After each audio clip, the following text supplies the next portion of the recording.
Yo, what's up, my dudes? It's Austin back with another video.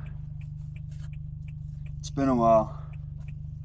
Been a while since I've filmed. Probably not been a while since you've seen me because there's still a few videos that I've filmed that I haven't posted yet. I should probably get on that. But, like, even on this GoPro, there are videos that I haven't even pulled off of it. Like, I'm pretty sure I got like a 30-minute vlog on here somewhere. I have no idea. But what I was getting my coffee and I had this idea to vlog. I don't know if I want to park. Because I'm about to go into Torchy's Tacos and get me some tacos. Actually, no, I'm not, because I don't want to talk to these marketing people. Alright, new spot for some tacos. I don't want to talk to the marketing people. I used to do what they do, and I don't know, I'm just not interested.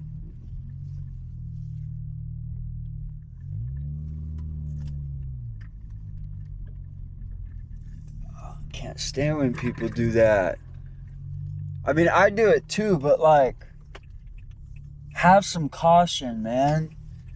When people drive through the parking spaces, you know, in the parking lot, like, have some caution while you do that. Don't just be out here all willy-nilly. Like, I understand not wanting to go all the way down, just come all the way back. Just cut over, you know. At the end of the day, it's just painted stripes. You know what I mean? But, like, have some caution, because there are people moving up and down the lane. Okay, the vlog. Yeah, I want some tacos. So I'm in the middle of this fast. I say the middle, it just started yesterday. And we're doing it for this church plant that is happening here in Houston called The Garden. January 1st, I believe, is when they're trying to... I know it's January 2026, but I don't remember if it's the 1st. No, I don't know, because the 1st would have to be on Sunday. Anyways, in January 2026, The Garden is having their very, very first church service. And I go to Grace. We have 4 campuses: Garden Oaks, Humble, Liberty, and Tomball. And at my campus, the Garden Oaks campus, we host The Garden. And I couldn't help but join their launch team. I couldn't help it. So now I serving for both churches. But we just hosted them again for the launch team. The launch team as a whole, we're doing a fast. And so that started yesterday. And boy, oh boy, did I not realize how hard it was going to be. You see me, I'm getting all arrogant, and I'm like, oh, we gonna go to war. Let's crucify my flesh, like, hard, like, kill it, you know? And I'm like, let's go, no food, no nicotine, just raw dog it the whole time. That's not going too well. Yeah, that's not going too well. Yesterday, I made it 6.5 hours with no nicotine. And next thing you know, like a moth to a flame, I'm in the vape shop and I'm buying a little vape. I threw that away since then. And then the food, I was like, bro, I need a cheeseburger. Like, I really need a cheeseburger. I was doing the Daniel fast. We're doing 21 days of fasting. I was doing the Daniel fast. I was like, no nicotine, and I'm just eating oranges right now. Like, I need a burger. Because I wasn't doing too hot. I also had a freaking Celsius yesterday, and it just wasn't good. So I started rethinking this. I'm like, all right, man, what's the point of this? Like, the point is, one, yes, I'm putting things on the altar. But two, like, this is prayer and fasting for kingdom purposes. You know what I mean? Like, this isn't just some fast. Like, this is a corporate fast. We're doing it together. And so one of the things we're praying for, as far as the garden goes, is that we will have a location on come January. Because right now there's no building. So we're believing in faith that there will be a building for service to happen at. In faith. Let's see. And souls will be saved. They put it in the group me, actually. Let me pull it up. That way you guys can like pray with us, because we are the church. That's why I joined the launch team. I was like, yeah, I go to Grace, but like, we're the church. The people, not the place, not the building, the people. The body of Christ is the church. So for me, I joined the launch team. I was like, we're hosting them. You guys come here. And it's like, I'm looking for extra stuff to do anyway. So yeah, I'm going to join the launch team. Let's freaking do it. Because why not? Why not? Like, I serve at my church. So ours is called the One Team. I mean, theirs is called Launch Team because they're launching. But anyways, that's besides the point. But I'm like, dude, more serving, more worship. Yes, please. Why not? Let's see. They posted it in our group me. Here we go. So if you guys want to pray for the garden, for Pastor Manny, for what they're trying to do, what we're believing for God as a church is a venue, whether it's a building, a school, a theater, anything. We're believing by faith that by August 31st, we'll have a location. So basically, we can spend till January getting the place ready. Number 2, that the garden would be a multi-ethnic expression of the kingdom of God. We are believing for diversity. And number 3, we are believing for souls being saved, period. Okay, so the garden is supposed to be a place of absolute diversity, where we come and we worship and we honor and we praise God.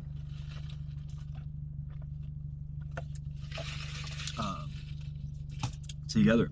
Anyways, so we're doing a fast. I was going to do the Daniel fast. And the food part isn't so hard. Like, I already do intermittent fasting on a daily basis. Like, I eat one meal a day, pretty much. Like, that's pretty much, I already do that. Now there's some days where I'll eat 2 meals a day, but like, just straight up oranges. I had the caffeine. I worked outside. It's 100 degrees. Nicotine, no nicotine, so I'm withdrawing, and my head feels all loopy.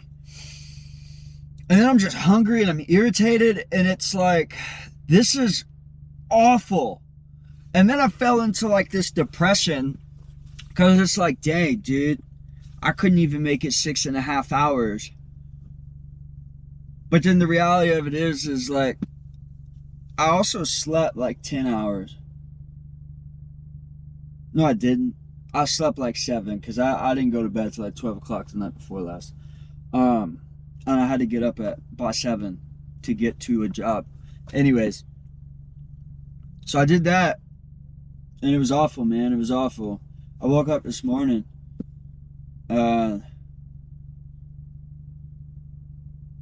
Same thing, bro. But I started thinking about it. I was praying. And it's like, the point of this is to grow closer to God. And,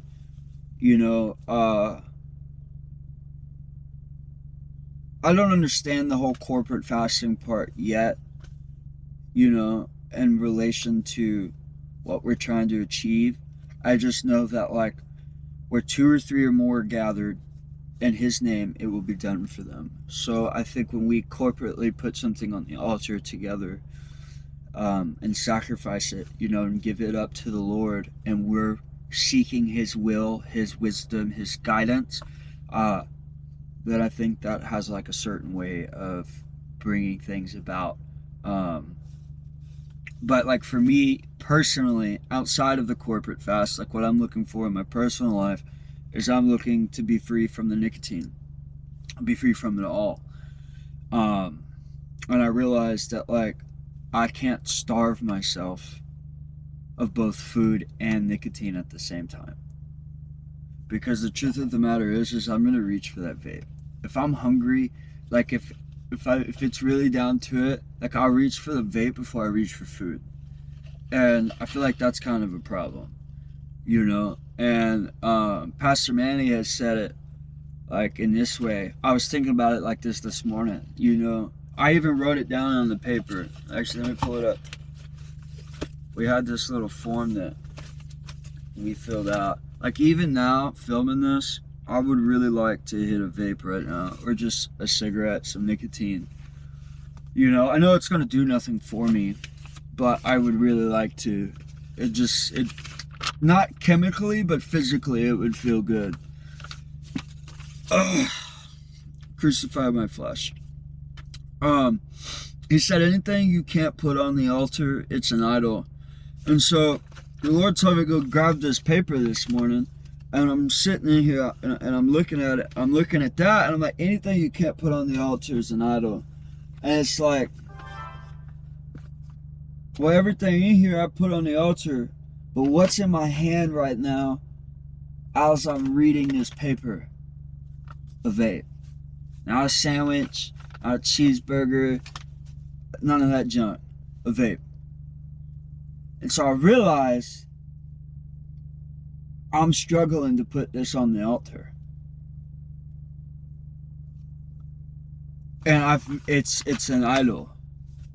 And so I have to cast down that. We cast down every high thing that exalts itself against the knowledge of God. And the truth of the matter is I started smoking when I was like 13. And to be honest, like at first it was just something like my friends did, and all the other men in my family did it too, including my dad. And so like, I don't know, just the idea of like it being a bad thing wasn't a thing to me. It's just that's what men did. We smoke, And so I started that way. And then by the time I was 15, or when I was 15, we moved to New Braunfels. Well, I was living with my dad at the time, and my mom was moving to New Braunfels, her and my little sister. And I didn't want them to go by themselves, and I also hated it at my dad's house. So I was like, bet, opportunity, I'm going. And at this point, I hadn't smoked for like 6 months or so, because my dad found out. He found me out, and so I had to stop. But then I get to New Braunfels, and then probably like 2 months go by, and everything hits the fan, dude. Like, I have my very first panic attack. I'd never had a panic attack before. That was interesting. Just anxiety, depression hit real hard, and I just didn't know what to do, and I was angry all the time, and it was just awful. And so I started smoking, and it was like a way to cope. And eventually, like, it got so bad, that like I'd smoke 2 cigarettes at the same time. Like, if I got really, really angry and I was just really mad and wanted to lash out, I'd go outside, light 2 cigarettes at the same time, and hit them at the same exact time. Ridiculous, dude. It was that bad. And so it was like a coping thing,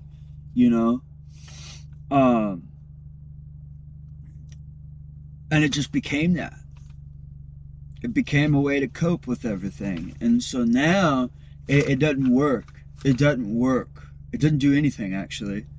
Honestly, I'll sit there and I'll be smoking on the vape. And then I'm getting mad at myself for sitting there smoking on the vape. Like, what are you doing right now, bro? Like, just throw it away. Just throw it away. It doesn't even do anything for you. You know? And it's like, why can't I throw it away? Why is it so hard? You know? Like, I don't even want it. But yet I keep going to it like I want it. I hit it like I want it. And it's difficult, man. It really is difficult. But I realize, like, if it's that hard to let go of, then it must be an idol in my life. Which means God's not first. And if He's not first, then that means I'm on my own. And I don't want to be on my own. Not without the Lord. You know? And so I gotta put the nicotine on the altar. That addiction on the altar. Because I want to be free and I want to know my Heavenly Father deeper and more intimately. And I want to walk closer with God. But I'm not going to lie, man, this is hard. Because even as I speak these words, like, I'd really like to hit a vape or something right now. You know?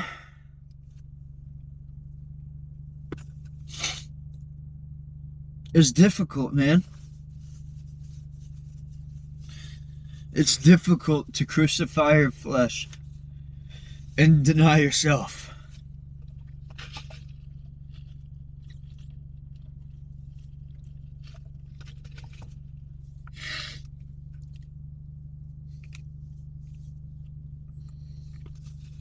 I didn't think I was going to get on here and record this. Just felt the tug to pull out the camera.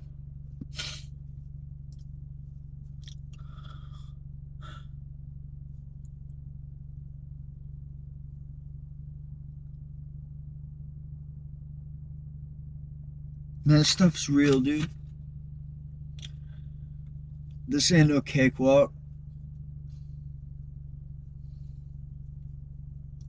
Because, like, right now, my flesh and my spirit are at war. And I can feel all of it.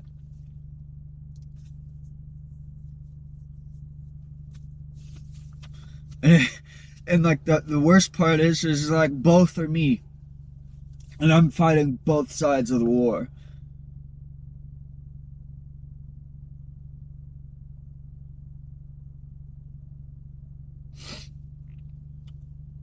And that's really difficult.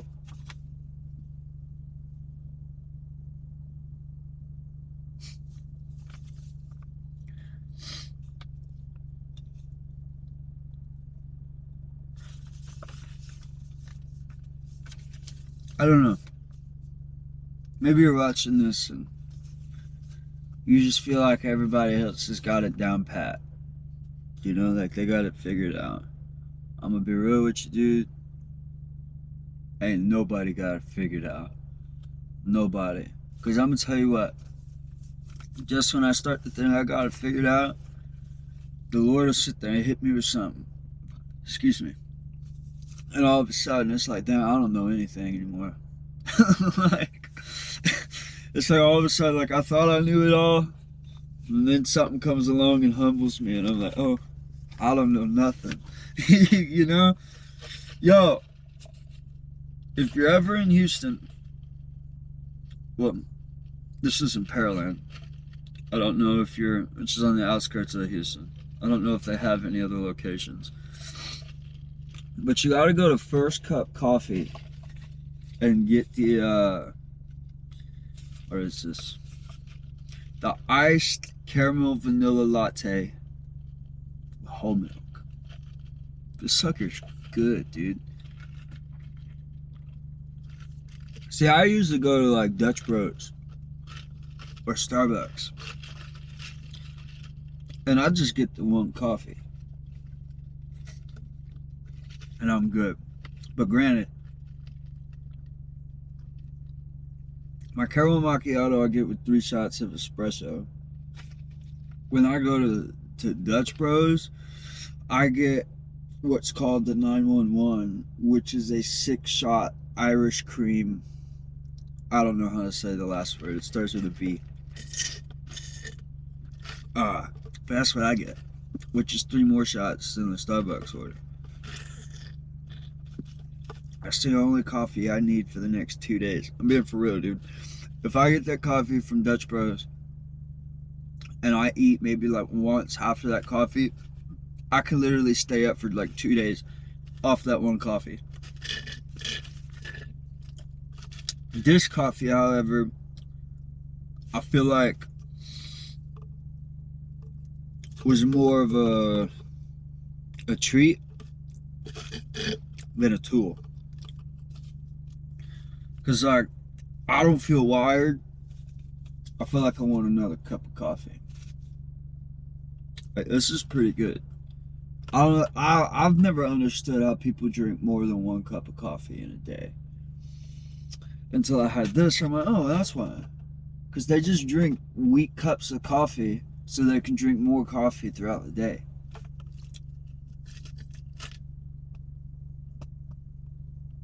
That's interesting. Alright, dudes. Just got some tacos and some freaking lemonade. Yo! Look at my ceiling. Alright. I don't know where you at if you have a taco stand, but go give them a try if you're in the mood for some tacos. Definitely better tacos to go be had. Can you believe, look, I asked him, I said, can you put rice and beans on a taco? Oh, hello. Can you put rice and beans on the taco? And she said, we can put it on the side. I said, yeah, but can you put it on a taco? And she said, no. I ain't never been somewhere to go get a taco, and they're telling me I can't have rice and beans on my taco, but I can get it put on the side, and then I can put it on myself.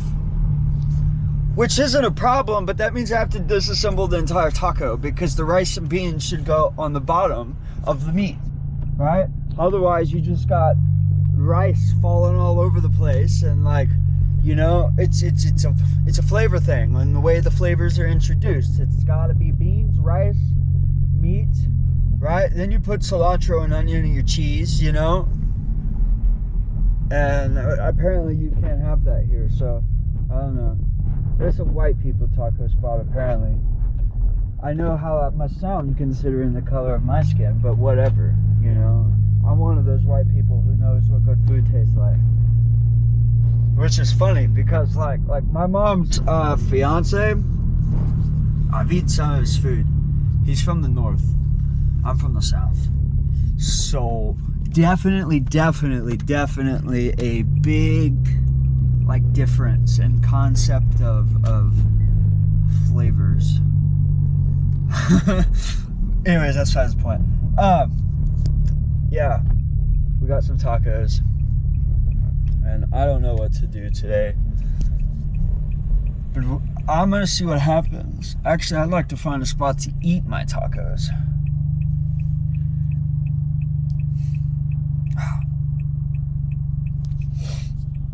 I feel like I'm just gonna vlog. Dang, I need a thingamajig. It's like I have nowhere to set this up at. I feel like I'm gonna vlog till the nicotine addiction goes away. You know, just put out videos until it goes away. talk about scripture and all that. Why am I still sitting at this red light?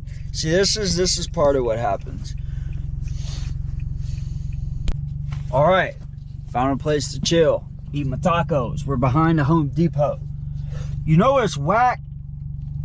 This ridiculously hot sun that just seems to just get in the way of everything. I know part of this is coming from like this irritation I'm feeling right now with the fact that I really want some nicotine. Like, actually. Like, I want to hit a vape. Ooh! This is tough, guys. Like, this is actually tough. Because, like, I'm ready to let it go. I'm ready to let it go. But it's like, I have to form a new habit. And I have to replace it with something. Or, I have to replace it with something. And that's freaking difficult because, like, when my hands are busy, I'm good. For the most part. For the most part.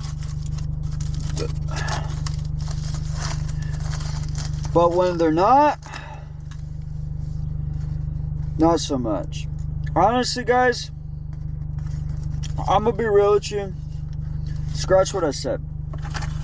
Don't go to the taco stand. Don't go there. Because, I mean, I'm about to eat these tacos because I just paid for them and I'm hungry. And it's better than hitting a vape. But these are like nearly $5 a taco.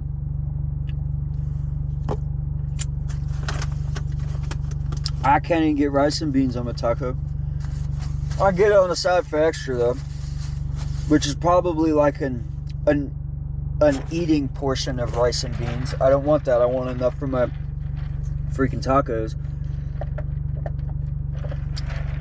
Cheese is like 60 cents extra, which I forgot to get. So really all I've got right here is just a tortilla with chicken, cilantro, and onion. And a little bit of salsa.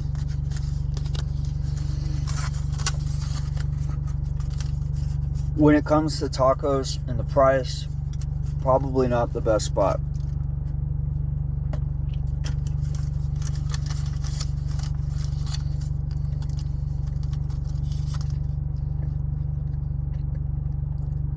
Yeah. It needs rice, beans, and cheese. That's what it needs. Oh, to make it worse, tell me they can put beans and rice on the burrito or on my taco, but they sell a bean and cheese burrito.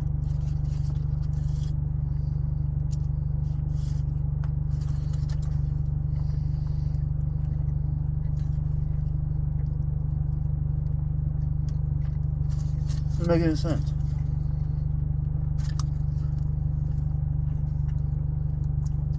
Taco stand, if you're watching this, you get your act together.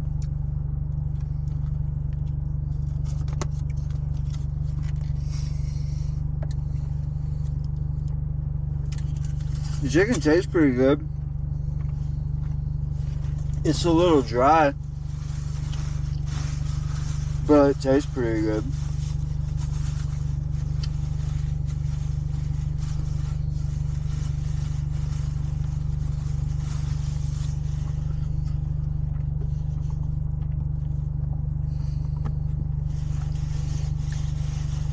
Jalapeno sauce definitely adds some depth to it. Much needed.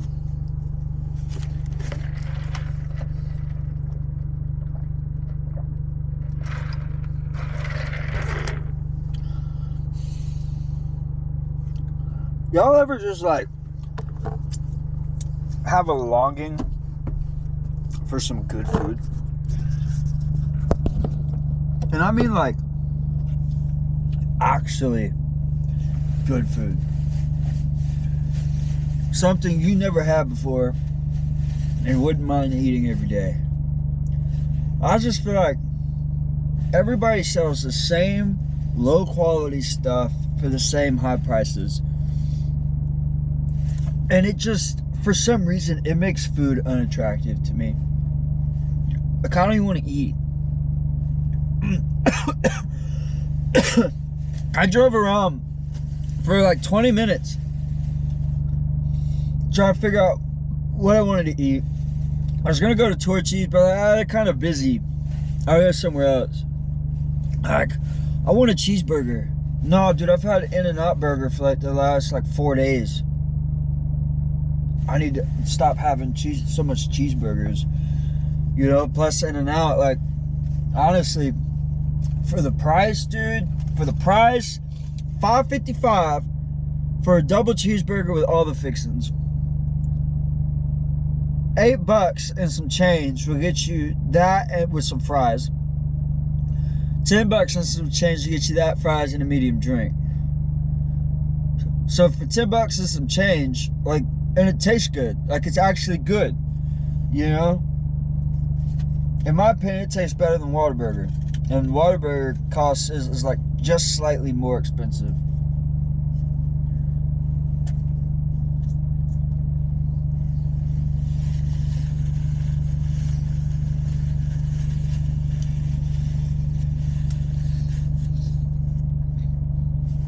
I don't know.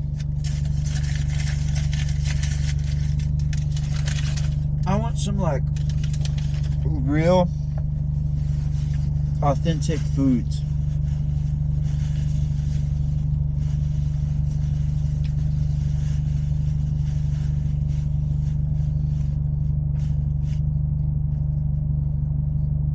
You know, you go into restaurants,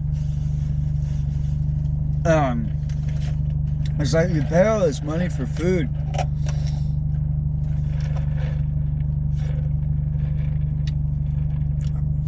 I don't really eat out like that. Like, I'll stop by somewhere for like taco or something. But usually, like, I'll stop at a food truck, or I'll go into or every now and again I find some good gas station taco spots where it's like, yo, that's a pretty good taco. Like, I come back and eat. It's good. But I try to find places like that. Other than that, I don't really go out to eat. But still, I feel like when I go out to eat, I feel like I'm getting robbed. You know?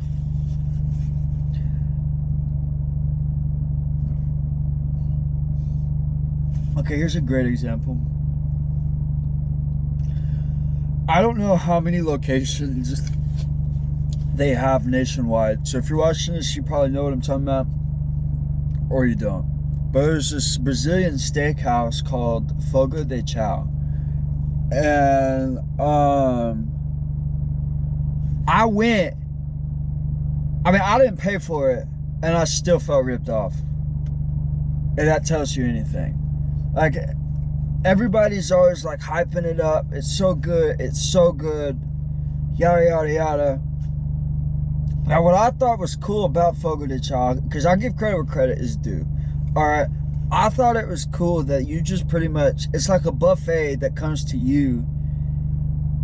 And, like, you can get whatever you want. Put down the meat card, and like, you just get meat.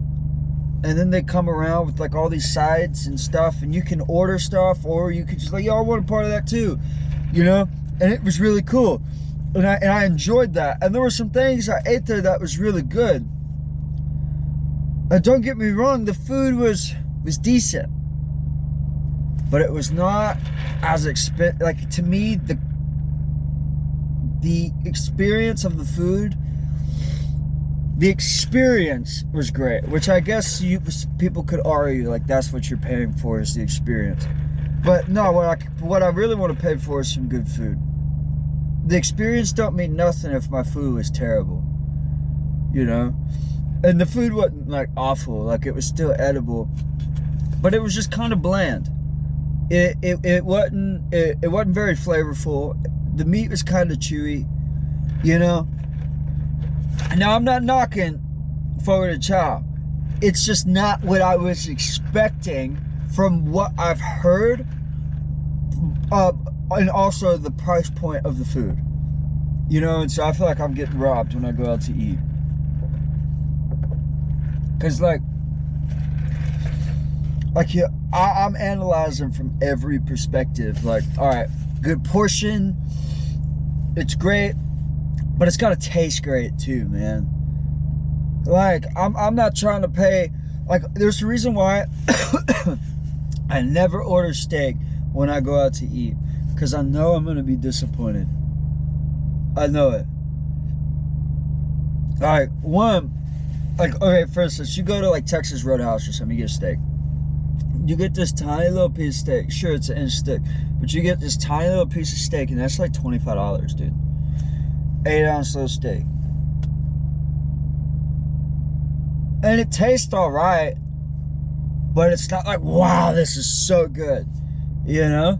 It's just not. And so, like, why do I want to pay $25 for that steak? I can go to H-E-B, spending that same $25 on a bigger steak that's also an inch thick. You know, it may not be the same cut of meat, but that's besides the point. Steak is steak, my dude. You know? And if you cook it right,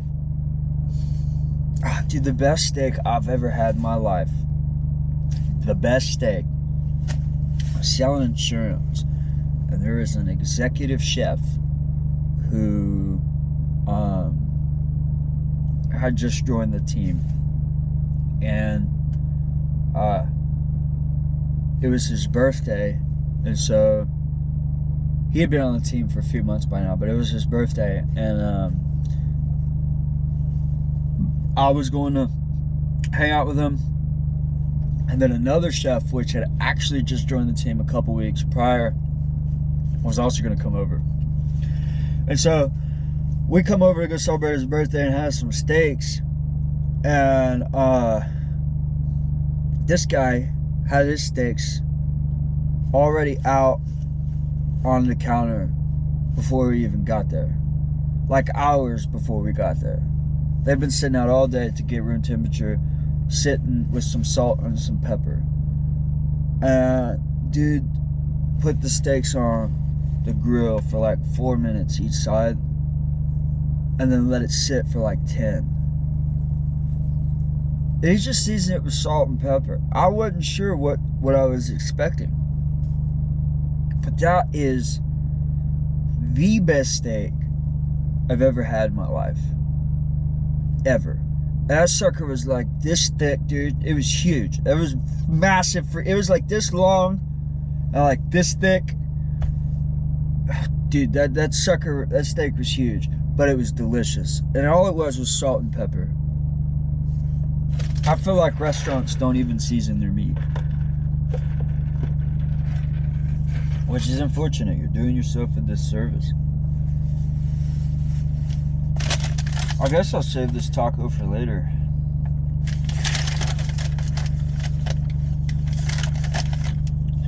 Hey, are you like me, and you every time you go to a restaurant and you get napkins, you know you only need like 2 or 3, but you stock up for your car?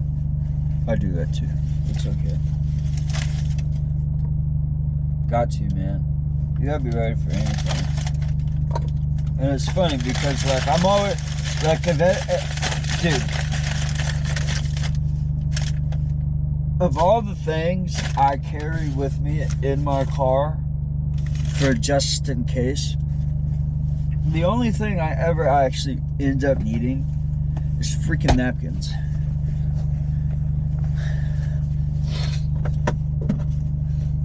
I mean, tires, I end up needing tires too, but, you know, can't change a tire on the side of the road.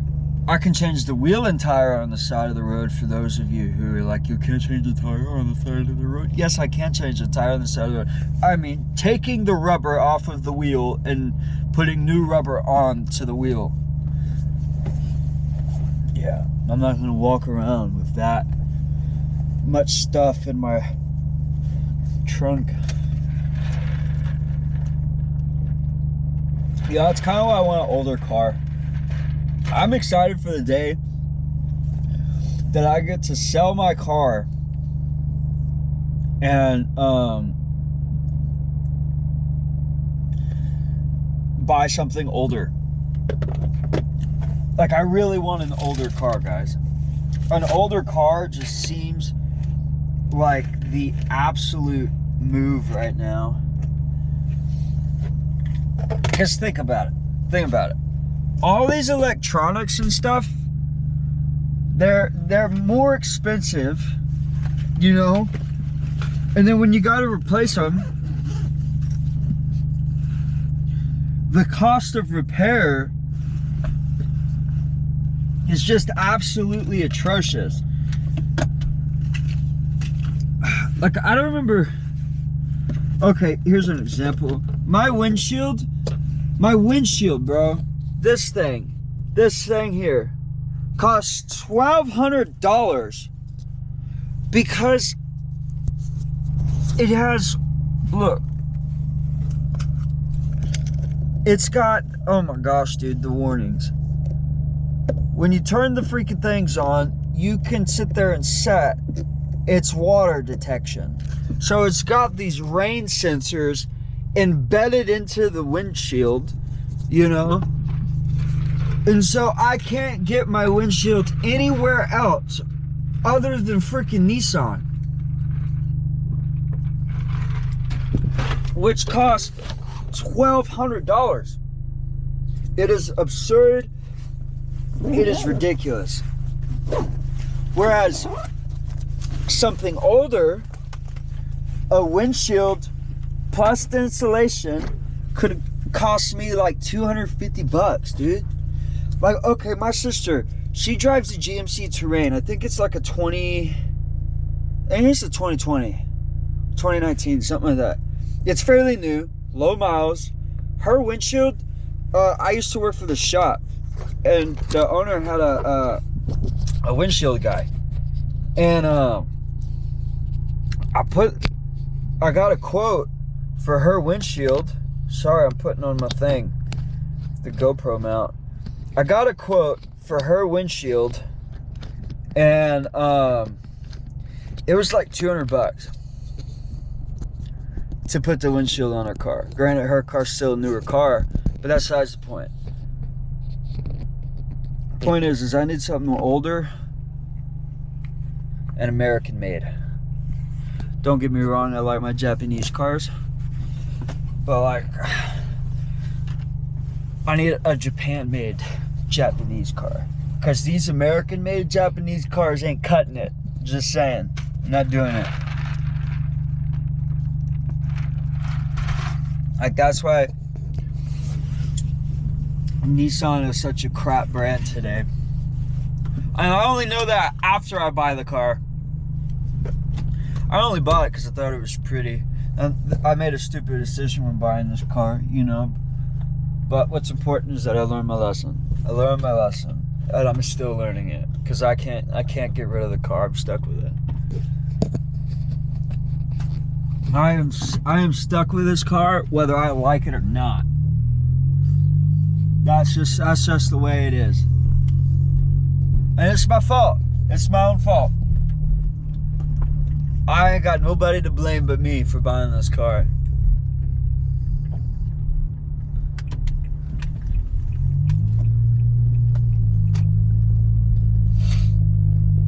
What to do.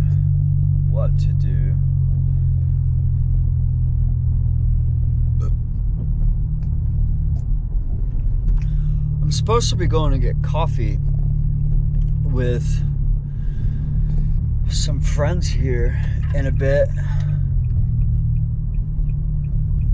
and we're supposed to have a little creative team meeting.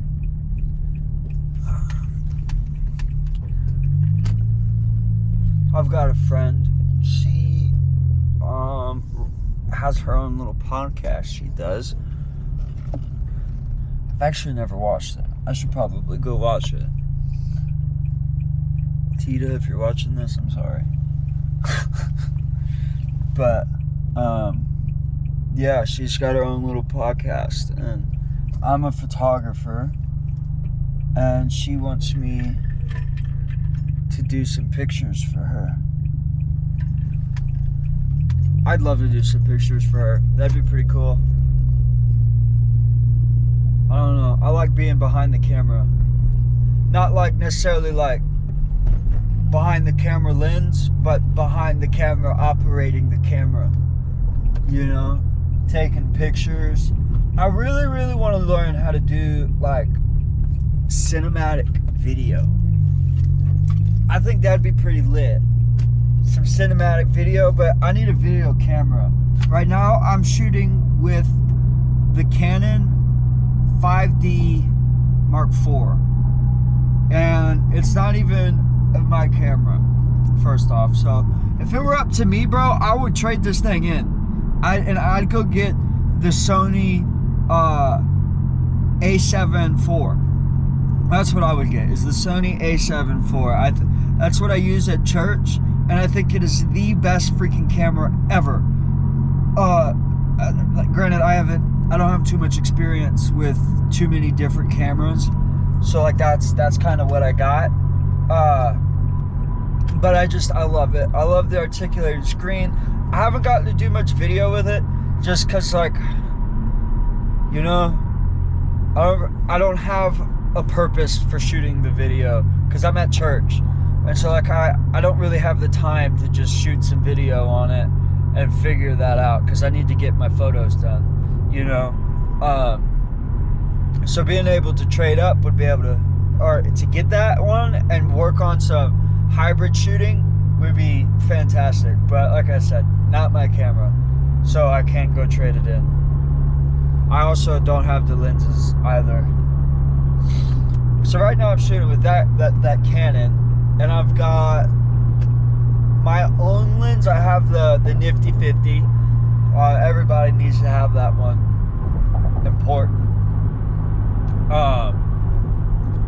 And then I've got one of my friends. She has a 25 to 105 at f point or f4.5, something like that, which is what I'm shooting with right now.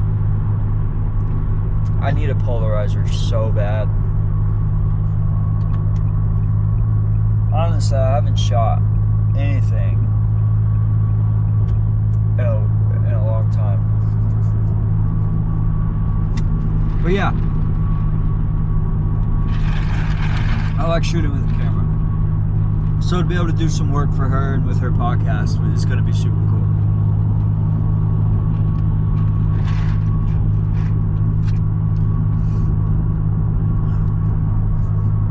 We're headed to downtown right now, I think.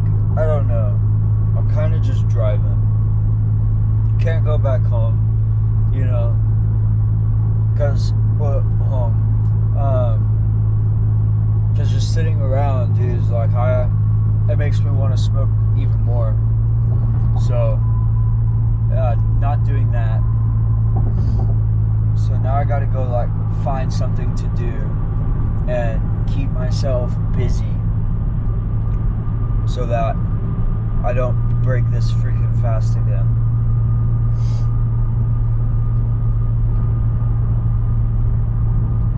Guys, pray for me. I don't know. I think I'm gonna cut this clip here and get my GoPro back on the charger.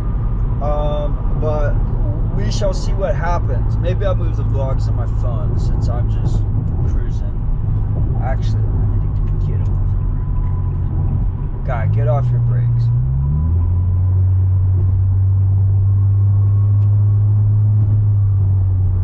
My car is so slow when it's hot outside.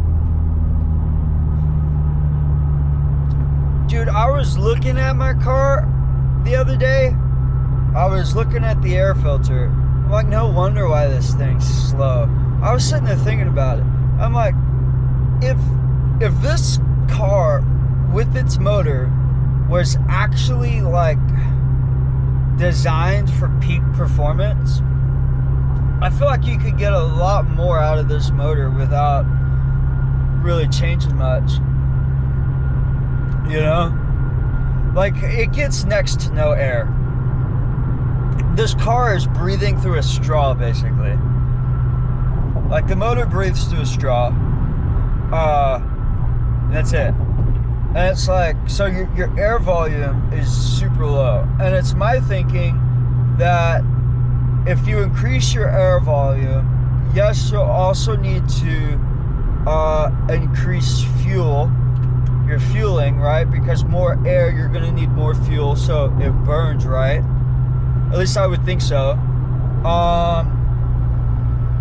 And then you would need a way to expel those gases quicker, because if you're creating more gas or more of a combustion, you're gonna have more exhaust. So I don't know if you would have to. I don't know the science of back pressure. Actually, I don't really know the science of the motor at all. I'm just completely theorizing at this point. But back pressure is the thing, and so you got to figure out the back pressure. So I would think probably, if I'm not mistaken, OEM exhaust is like 2.25, and I think I'm at 2.5 right now. No, I'm still at 2.25. I'm thinking, no, it might be 1.25 or 3/4. I don't know. It's between 1 3/4 and 2.25. My exhaust diameter. I'm thinking I go up to 2 3/4, or 2, or maybe 3-inch, a 3-inch exhaust. But this is a 4-cylinder engine, and it doesn't have any forced induction. It's naturally aspirated. But if I'm moving more air into the motor, I feel like I have to have a way to be able to expel that air, because if I have too much back pressure, that's a problem. But then if I open it up too much, then I lose back pressure. That can also be a problem.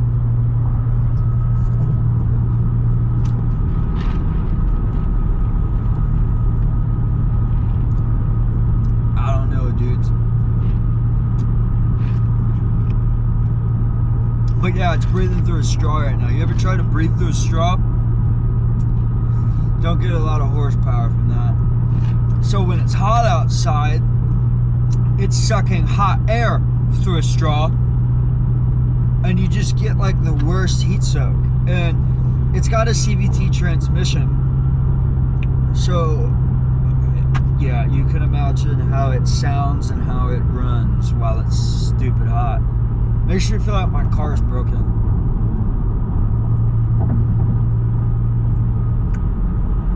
They didn't build these cars for Texas heat, that's for sure. Apparently up north it's already cold weather season. Like in Seattle's 57 the other day. It's wild. Absolutely wild.